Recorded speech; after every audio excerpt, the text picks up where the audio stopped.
In this video, you'll learn how to use the sweep command to create solid bodies from sketches in Fusion 360. In the Design workspace, the sweep command adds or subtracts volume by sweeping a sketch profile or planar face along a path. With sweep, you can create new solid bodies or quickly add volume to or remove volume from existing solid bodies.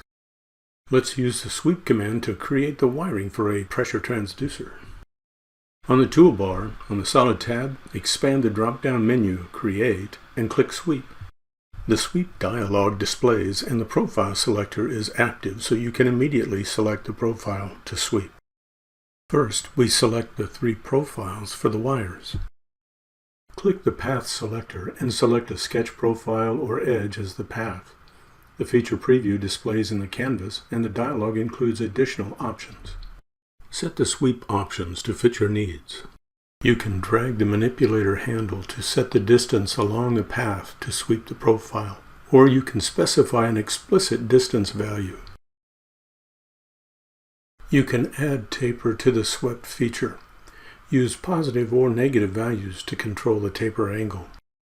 You can use twist to revolve the profile around the axis along the path.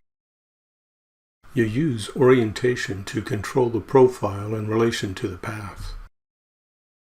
You use operation to add, subtract, or intersect features, or you can create new bodies or new components.